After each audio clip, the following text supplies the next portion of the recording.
set during the late 1800s in the American frontier, in a small desert town called Redemption, where dust and promise shared the same horizon.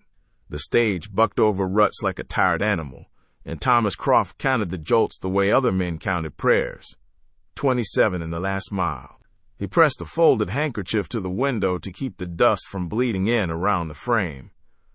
The cloth turned the color of weak tea in minutes. He had not come for scenery. He had come for closure. A portfolio of clean lines and timed exits. This detour was a snag in the fabric. A saloon he had never seen, tied by deed and default to a man he had never liked. Calvert Thorne, who had a talent for trouble and a nose for vanishing when signatures mattered. On the opposite bench, the stage driver's hat brim cut a half-moon of shade across a face worked into permanent squint. "Redemption's just ahead," the driver said without looking up. "Don't let the name fool you. She's more dust than promise." Croft checked his watch, wound tight and reliable. "I won't be long." The driver made a low sound. "Man tells himself that, and the town keeps him anyway." He flicked the reins. "That corner building you're after used to be Cal Thorne's. Folks say the place holds on to men.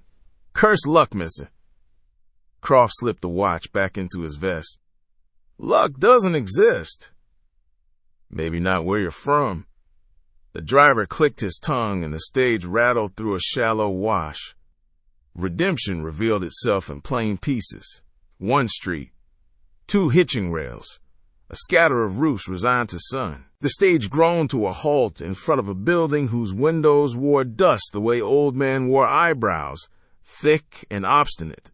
A sign above the bat-wing doors offered only a ghost of letters. The Golden Horseshoe, if you squinted and believed. Croft stepped down with care. The leather satchel, expensive and unnecessary for a place like this, rode in his hand like an oath. His boots met the ground and disappeared to the ankle in grit. Heat lifted off the road in faint mirage lines, bending the world into a lie. The driver tipped his hat. "I'll hold a seat through tomorrow if you mean to leave quick." "I do," Croft said, and realized he wanted to say it out loud again, as if words could make it true. He crossed to the saloon. Each board on the porch had its own complaint, a thin creak that warned of weight. He pushed the batwings, and they moaned like a door waking from a bad dream. The air inside was cooler by degrees and thick by habit. It held the settled sense of whiskey and sawdust, and something that did not belong to neglect at all. Savory, warm, patient. Light slid in through the cracks like thin knives.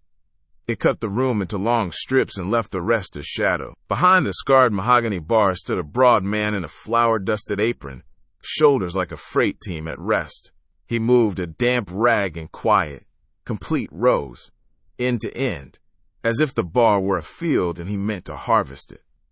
"I'm looking for the proprietor," Croft said, and heard how clean his voice sounded in here. "Bank office clean. Contract clean." The man did not stop the rag. He finished the pass he was on, wrung the cloth, and drew a second straight line. "You found him," he said at last. The words came out low. No strain, no rush. When he looked up, his eyes were something clear and northern. They asked nothing, and they missed nothing. Croft set the satchel on the bar and opened it so that paper spoke. Crisp, authoritative. "Thomas Croft, Denver." He slid a folded packet forward. "Calvert Thorne borrowed against this property and its contents. The note matured. The debt stands. I hold the bill of sale." The man wiped his hands on his apron and picked up the papers with fingers nicked in old places. "I'm James," he said, running his thumb under the top page the way a careful cook tests a crust. "James Thorne." He read without hurry. A muscle in his jaw worked a single time, then went still. Cal always did favor a fast promise over a steady one. Croft felt the familiar steadiness that came when the law stood at his side. "The asset is encumbered and now conveyed," he said. "I'm here to liquidate. I can offer a small stipend to ease your departure. We'll close within the week." James set the papers down and met Croft's eyes in that level way again. Can't do that, Mr. Croft. The law isn't a suggestion. No, James said. It's a wall. He gestured past Croft with a tilt of his chin. But folks still have to eat. Croft turned. The room's bones revealed themselves. 4 tables trued with shims, a stove squatting in the back like iron patience, shelves lined with jars in rough order. The heat coming off the cast iron was the steady kind. No show, just work. A pot spoke in quiet pops, and the smell wore wild spice and a long simmer. I don't run saloons, Croft said. I sell them, and if I cannot sell, I board them up. If boards are insufficient, I apply flame and collect the lesson. Don't think she'd burn clean, James said, not unkindly. Too much history soaked into the wood. Croft followed him behind the bar. The kitchen area was narrow and exact. A butcher block wore the marks of right use. Above it, blades held by a magnetic strip arranged themselves not tallest to shortest, but by some private logic of edge and task. For a slivered second, Croft thought of surgical steel, of theaters quiet as churches. He blinked it off. This is a waste of a morning, he said. I will advertise the sale, such as it is, and accept whatever currency the desert coughs up. You could do that, James said, turning a spoon in the pot once, no clink. Or you could listen. Croft frowned, and only then he heard the other sound the room made, the smallest rasp of steel on wood. James had lifted a paring knife from the block and brought a squat, knotted potato into his palm. He did not square his stance as men do when they mean to show something. He just set his feet in the way of a man used to standing long hours, and he began. The first curl came off like a ribbon from a gift. The second made a soft whisper. By the third, Croft could see the dance. Steel kissing skin at an angle that obeyed only practice. Wrist turning not with flair, but with understanding. The peel lay against the wood in one unbroken line. James ran the blade once along the potato's belly, and it shone pale and clean. It wasn't showmanship. It was reverence for a thing done right. Croft found himself annoyed by the fact that his chest had eased a fraction. He did not come for ease. He came for terms that closed. Footsteps rattled the porch. A boy of 10 shot through the bat wings like a pebble from a sling, hair sticking in chalky tufts, eyes too wide for a face that thin. He held a dented tin cup two-handed the way men carry water in prayer. Mr. Thorne, he said, breath-furred, Pa's got the shakes again. He'll pay you tomorrow. Can I get stew? James moved before the boy finished, which Croft noted as poor customer training. No price named, no list made. James dipped the ladle and let the steam touch his own face first, as if taking the heat himself. He filled the cup to honest and set it in the boy's hands. Tell your pa to sip, one swallow, then wait, James said. Breathe with it. The boy nodded fast, as if the nod could carry the meal quicker, and went out at the pace of panic. Silence settled back onto the room, but it had changed temperature. Croft had the odd sense of a ledger line being drawn somewhere he could not see. Involuntary exchange. Unpriced kindness. He tried, by habit, to cost it out. Flour, bone broth, wild onion, fuel, time. He came up with a number that did not include a boy's relief or a man's steadier hands. He disliked the feeling of a calculation without a result.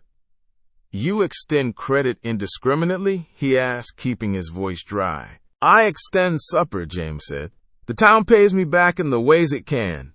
That's not a ledger, that's faith. James considered that. If it helps, you can write faith in a column and track it by the bowl. Croft almost smiled. He didn't. He took out a pencil anyway and made a mark in the margin of his own paper. One stew, Davy's boy, shake fever. It looked foolish there among the lines for asset and conveyance. Listen, James said, as if resuming a conversation Croft had not agreed to. "You won't get a buyer for this place on its liquor and 4 listing tables. You'll get a buyer if the stove keeps turning. That means I stay. I don't require your counsel." Croft closed the satchel with a click that felt like a gavel. "I require compliance. A stipend now and an orderly exit by a week's end. I'll post a notice at the general store." James's gaze did not harden or ask. It simply held. "You can post your papers," he said, "but the town needs a saloon for more than whiskey. It needs a place to sit where the floor holds and the food puts a man right." He folded the bill of sale again along the crease Croft had made and slid it back. "And I'm the only cook." The batwing stirred with a shift of wind, and somewhere outside a horse blew, wet and patient. Croft heard himself answer before he fully chose it. "Very well," he said. He smoothed the papers flat again, because order was the only ground he trusted. "You'll remain for 7 days. I'll reorganize the operation, tighten costs, adjust the menu. We'll produce a profit on paper sufficient to attract a buyer, and then we'll sell. If you cannot abide the changes, we're done. If the town cannot abide them, we're done." 7 days, James said, as if repeating a cooking time. "And during those 7 days," Croft added, because he felt control slipping and wanted a clause to hold, "you work for me." James tilted his head, not in resistance, not in consent. "I work for redemption," he said. "You can sign the checks if it comforts you." Croft felt a pinprick in his temper and let it pass, the way he sometimes let a debtor talk himself empty. "And you, Mr. Thorne," he said, "what will you do with these 7 days?" James's mouth folded at the corner into something that might have been a smile if it had gone any further. "Same thing I did yesterday," he said. "Feed whoever walks through those doors." Croft had planned to be on the noon stage tomorrow, a return ticket sleeping like a sure thing in the inner pocket of his coat.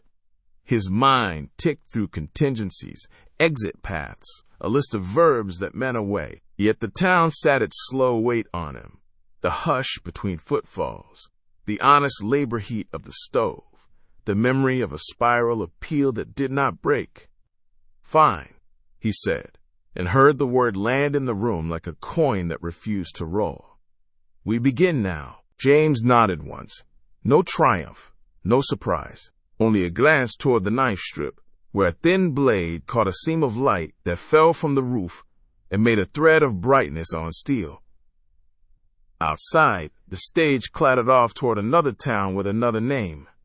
Inside, Croft took a seat at the nearest table, opened his ledger to a clean page, and wrote across the top with a neat, city hand, 7-day plan.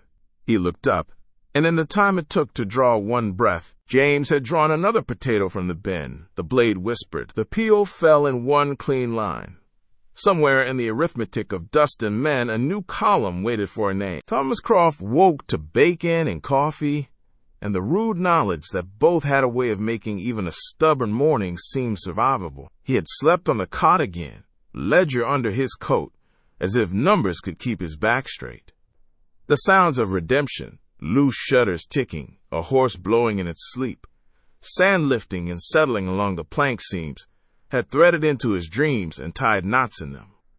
He cinched his vest, checked his watch, and stepped into the main room with his plan ready, order imposed and visible. "Coffee's ready," James said without turning, as though he could locate men by heat and habit alone. Croft poured, tasted, and set the cup down with the certainty of a gavel. He took a slate board he'd found in a storage closet and propped it on a chair by the door. He chalked the list in a neat city hand. Breakfast, 6 o'clock to 8 o'clock. Dinner, 5 o'clock to 7 o'clock. No credit. Cash or goods at equivalent market value. Menu fixed. No substitutions. James glanced over his shoulder just long enough to read the lines and returned to the stove. He cracked eggs left-handed, turned bacon right-handed, and dragged the pan to a cooler ring with a push as gentle as settling a child. "You intend to hold the sun to your hours?" he asked, mild as bread. The sun respects watches, Croft said. Men should too. The door hinges sighed and let in two miners whose faces looked carved by the same dull chisel. They read the board, considered it the way cattle consider a wind, and sat without comment at their usual table. James set plates before them with the same gravity as a preacher laying down hymnals. No one asked a price. No one offered. Croft felt each omission like a missing tooth. A widow followed, Mrs. Adler, small and spare, black dress mended in thread that had lost its color. She carried a folded shirt, careful work on the collar. "Morning, Mr. Thorne," she said. "That stew yesterday. Keaton slept peaceful. I brought you his Sunday shirt. I set the hem by hand. Strong." "Thank you, ma'am," James said, taking the shirt as if it could bruise. "Sit, I'll bring you a plate." Croft moved to intercept. "Mrs. Adler, we're moving to a cash system. Goods are difficult to inventory." She met his eyes gently, like one would face weather. "Cash is difficult to grow, Mr. Croft. Shirt hems do fine." James set a plate in front of her. Eggs, half an orange, heel of yesterday's loaf. "We'll market and trade," he said. "Hems last longer than coin." Croft wrote one breakfast. Shirt hem in his ledger, the entry looking as ridiculous as it felt necessary. He added a column header he hated himself for. Trade. A lanky boy with red wrists, Harlan Pike, apprentice to the blacksmith, pushed in next. A coil spring in his hand snapped near the end. "Mr. Thorne, Mr. Pike says if you still got stew pans that clatter, he'll set 'em true if you can show him the edge work you did on Miss Hannah's sewing thing." James took the coil, turned it against the light, and nodded toward the back table. "Eat while it's hot. I'll stop by your forge at noon." Croft lifted his pencil. "What is the price of a true pan against a mended spring?" James glanced at the wall clock that hadn't kept the right time since spring storms. "Whatever keeps supper from burning." By 8, the room had filled and settled and emptied again like a lung. A preacher with dust in the hem of his coat took black coffee and left 2 hymn pages to patch the torn window shade. A ranch hand traded a bundle of mesquite for a sack of flour. A school teacher, Miss Rios, hairpin like a promise, brought a basket of late peaches so fragrant they made even Croft look up from his numbers. Each exchange banged around in his head like coins of different mints, none quite the same weight. He retreated to the back room and spread his papers. The strong box offered its shrug of a few coins. On the table, IOUs in different hands and less certain ink. He built columns, demolished them, tried again. If 1 peach equals 2 oat loaves equals 1 stew equals. The chain refused to close. Outside, he heard the knife on wood. Shuck, whisper, tap. The rhythm was a metronome that didn't care about his measures. He found himself timing his breath with it. The only order that held here came from a hand on a blade and heat under a pot. By late morning, he surrendered to the front again. James stood at the butcher block, trimming fat from a slab with movements so efficient they seemed lazy if you didn't know work. Croft watched the path of the knife. Down, flatten, quarter turn, peel, set aside. Each step an answer to a question no one had asked aloud. "Your board," James said, nodding to the slate by the door, "seems to be making men hungry between 7 and 8. Then they should come at 6, Croft said, and heard the parched sound of it. "You can tell that to the mind," James said, and flicked the last strip of fat into a bowl for rendering. "She doesn't listen." Afternoon dragged a heat blanket across the street. Lions tested the screen. A woman with a sewing machine belt in her hand, Miss Hannah, came, and James thinned the burr from the buckle with the smallest blade until the belt sang around the pulley again. In exchange, she left a jar of sweet pickles so green they seemed lit from within. Croft entered pickles, belt true, and wondered if he was losing his mind or gaining someone else's. The bruiser came when the heat finally began to pull back its hand. He arrived in dust and muscle and the kind of silence that draws eyes. Spurs said he had more money than sense, and his grin said he had less of both than decency. He wore a badge once. Croft could see the sun mark on the vest where it had been, now replaced by a stain the shape of a night he didn't talk about.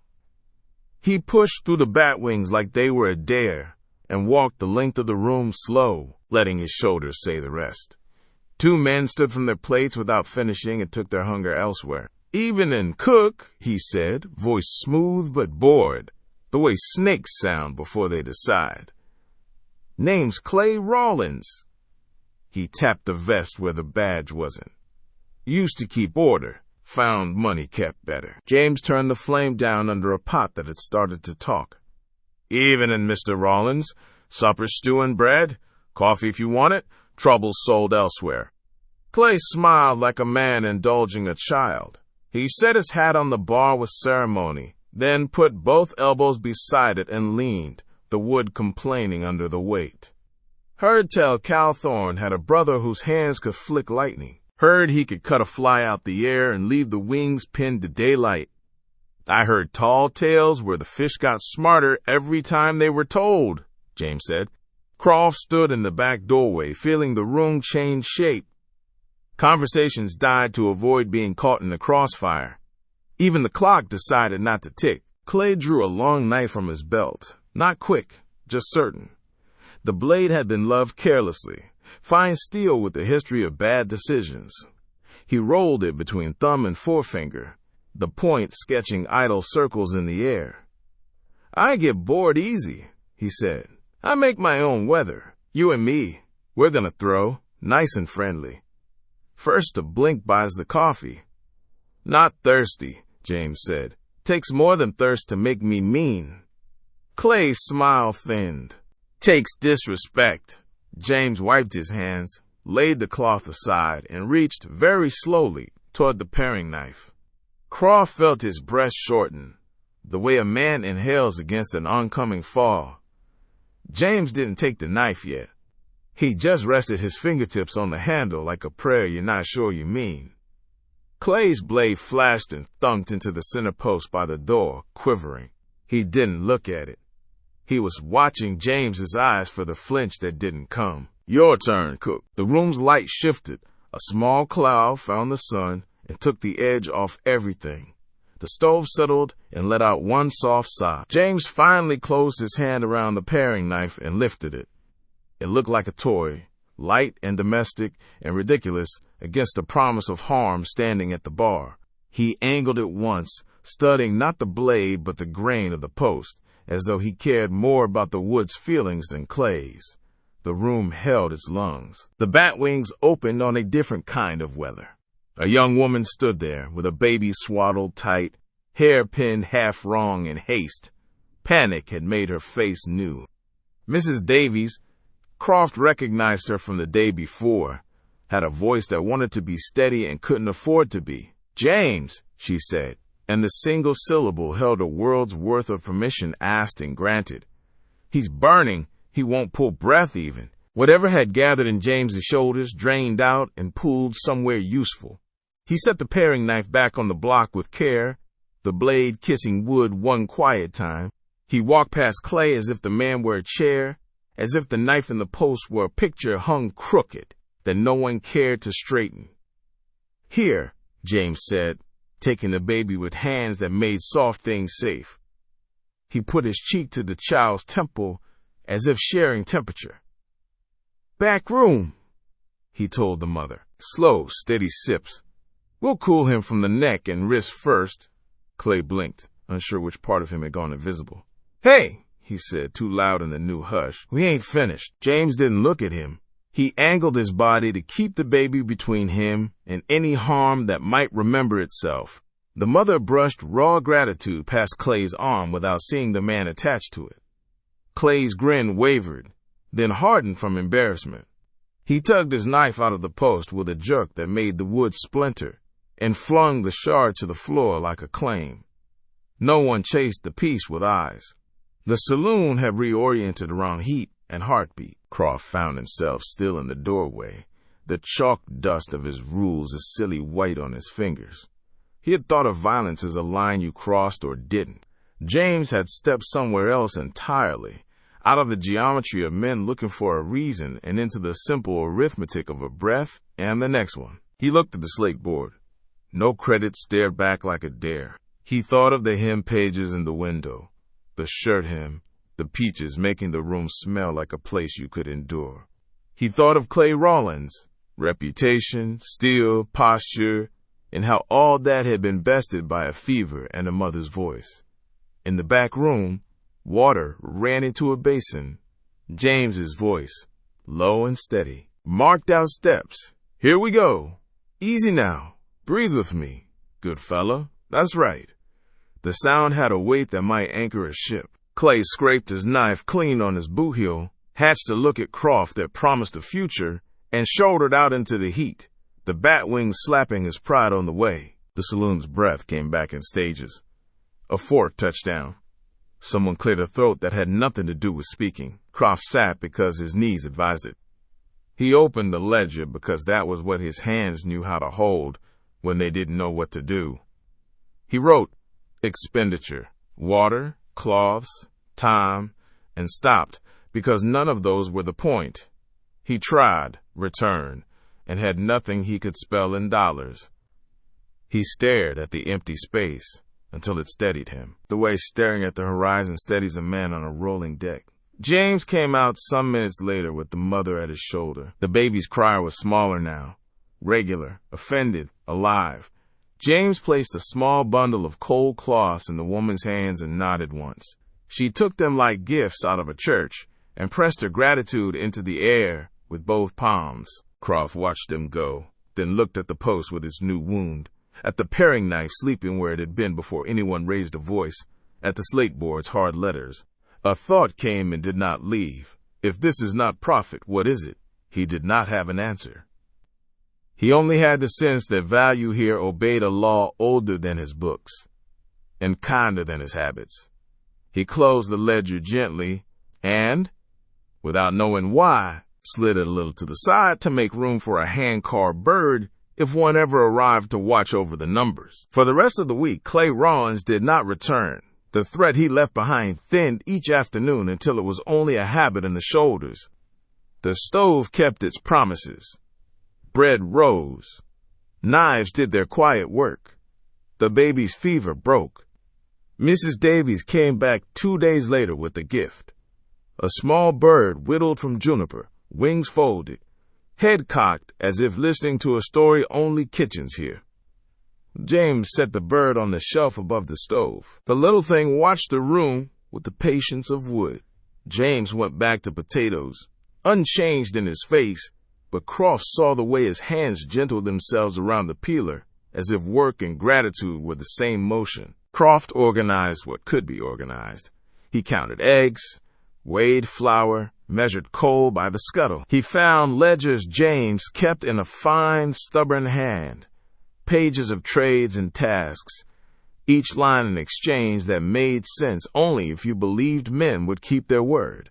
A bowl of stew for 3 fence posts braced, 2 breakfasts for 1 afternoon minding hens, while a girl sat with her sick mother. Coffee, strong, for hymn pages to patch the window shade. Croft wanted to be angry at the inefficiency of it, but the anger had to pass through something else first, and that something kept holding it back. Nights, he sat with his Denver books open, ruling columns, forcing values. He mapped 1 stew to 2 loaves, to a repaired hinge, to a borrowed horse, to an afternoon's work at the well. The math behaved for a carefully chosen string of entries and then refused to cross a small creek of kindness where no rate had ever been agreed upon. What is the worth of steadying a man's hand as he climbs down from a wagon? What is the cost of a calm voice at midnight? He rubbed his eyes and saw numbers swimming. In the blur, digits softened their edges and became birds, little carved things that dropped into the margins and perched there.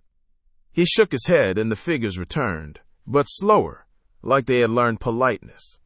On the 4th day, a drifter with a hat that had been many men's hat tried to teach the barter system a lesson. He rolled in near closing, asked for stew and bread, and set 3 smooth rocks on the counter as if he had reinvented money.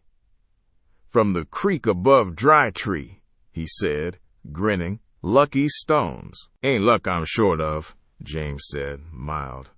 "It's flour." The drifter winked at Croft like they shared a joke. "You folks deal in faith. I'm paying in faith. Fair's fair."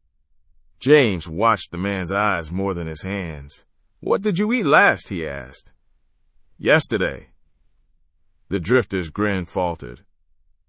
"Morning. You can have stew," James said, already reaching for the ladle. "But you'll pay in work that holds." "Don't work for food," the man muttered, wounded pride sharpening his words. "I pay like anyone." "Then pay like anyone," James said. He placed the bowl, full, fragrant, close enough to smell, and far enough to carry a point.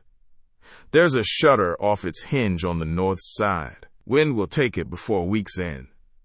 Nail her right, straight. When it holds through a night blow, you come back and eat.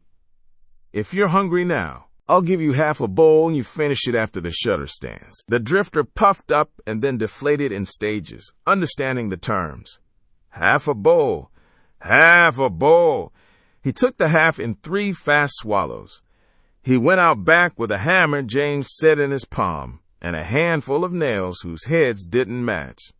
Croft watched through the wavy glass as the man lined the hinge wrong twice and right the 3rd time. He ran his hand along the board like apology and set the last nail with a quieter strike. When he came in, he took the second half of the bowl slower, as if the work had taught him the proper pace. He left the creek stones on the counter anyway. James later used them to weight down recipe cards in a breeze. That night the wind came. It threaded itself through the building the way it always had, testing old seams, hunting the easy places. The new hinge held, and the saloon slept like a thing less worried. Later, Croft found James at the knife strip, doing the nightly ritual. He lifted each blade to the lamp, turning it to catch the nick that only patience sees. He drew the oil-flecked cloth in long strokes that wiped the day clean and left purpose. Croft poured 2 short coffees. He set one at the end of the butcher block. "For the foreman," he said then, because he was learning. "Or the cook." James left the smallest knife for last, the pair that had peeled the first spiral. He did not sharpen it. He merely rubbed its back with a thumb the way a man speaks to a horse near the eye. He reached for the cup without looking, found it in the space his hand knew, and drank. "You're good at what you do," Croft said, low. The line surprised him by being true. It's not flair, it's precision that refuses to announce itself. "Flair burns hot and fast," James said. "Precision stays." Croft exhaled a laugh that had some surrender inside it. "I keep trying to make your trades obey my math. They march in line for a field's length and then jump a fence I didn't see built." He tapped the ledger page where he'd drawn a neat, useless conversion. "I came here to sell a saloon, and I'm over here drawing castles in air with numbers." James blew across his coffee and made a small face. "You're good at what you do, too. It's just the wrong tool for some jobs." "What tool would you suggest?" Croft asked. "Prayer?" James set the cup down and pulled his shirt cuff back an inch. "A thin, pale scar. The kind that was once so angry it could not decide what to be. Ran a crooked line along the forearm and disappeared into the muscle. "Tool I use is listening," he said. "To heat, to people, to the edge." Croft looked at the scar and did not ask the rude question. James answered it anyway. "I cooked for a ranch once. Family kept a line of river-bottom cows and took in travelers who didn't have anywhere that would hold them. Most nights were stew and laughter. One night wasn't. 3 men came through with their hunger riding ahead of their horses. They liked to cut fancy. I had nothing but a cook's knives and a habit of putting things where they belonged." He traced the scar like a creek he had crossed years ago. "Ended quick," he said. "Quicker than men who like to brag can manage. After that I kept cooking. Didn't stop. Didn't start throwing knives for fun." He lifted the pair between finger and thumb. "A blade's a promise. What you promise matters." Croft felt the room shift in his chest again. "Why stay in redemption?" James rolled his shoulder as if checking for old weather. "Because people here try," he said simply, "and because I can keep them steady with what I know." They sat with that a while. The wind picked a new song along the eaves and let it go. Somewhere in the wall, A mouse considered a life of crime and reconsidered. Rain came 2 evenings later. The first drops were so rare the street looked polka-dotted with hope. Then the sky remembered itself and made a steady pour of it. Roofs hissed and cooled. Dust became earth. A boy, Harlan Pike, ran into the saloon just to laugh at the sound of water on wood and ran out again, hair plastered like proud weeds. Men who had not spoken in a week spoke just to hear their voices over rain. Croft stood in the doorway and watched redemption take a breath that had owed itself all summer. He felt something in him unsnarl, an old knot from a city office where windows opened onto brick and men measured weather in ledgers. That night, he dreamed numbers again. They lined up like soldiers and then softened, feathered, and turned into a flight of small birds. They rose from the page and settled on the rafters, each one a ledger line that no longer needed proof. He woke with the sensation that the math had not given up. It had only changed rooms. By week's end, the strongbox had more coin than when he arrived. Not much. Enough to say the saloon could breathe. The ledger he kept now wore 2 new columns he no longer mocked: trade and trust. He had started a third he wasn't ready to name: space for things that did not fit but mattered. On the morning he had meant to post notices of sale, he found James already at the counter with biscuits cooling under a cloth. Croft laid his palm flat on the counter and felt the wood's grain push back like a spine. "I'm staying," he said. The words did not stick in his throat the way he feared. "I'm not selling the saloon." James lifted the cloth and set a biscuit on a plate, steam rising like a quiet yes. "Figured as much." "The numbers still don't make sense," Croft said, and realized he meant something grander than coin. "But I can see the shape of them now. If we're to keep this running, we need order that respects the wind. A ledger that includes shirts and hem pages and hinges that hold." James nodded. "You make the columns. I'll keep the stove honest." Croft bit into the biscuit. Butter and heat and salt said more than books ever had. He chewed and found the word home somewhere between swallow and breath. Not loud, not final, but present. The saloon became a laboratory where both men were right. Croft tightened what could be tightened and stopped tightening what should not be. James kept the flame just where it belonged and taught a handful of boys to sharpen a blade without fear. At noon, the rain stopped and the town smelled like possibility.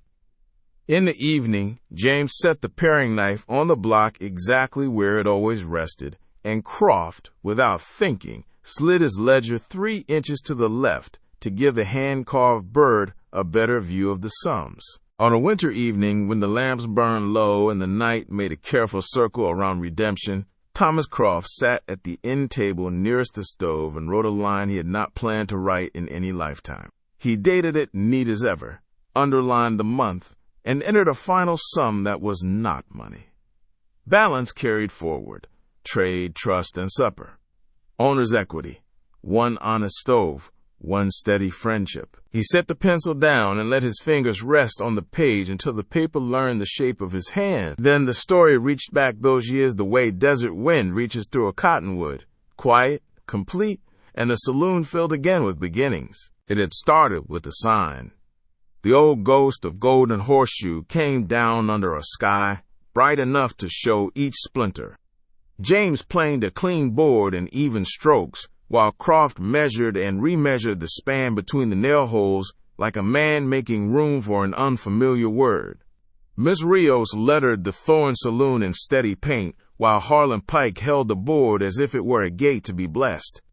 Croft stood back on the street and saw the name hang true for the first time in its life. He adjusted the right bracket by a 1/4 inch and stepped away, satisfied in a way that had nothing to do with perfection and everything to do with belonging. Days built themselves like honest walls. Children learned to race marbles along the groove in the front step, shrieking when the wind stole their victories.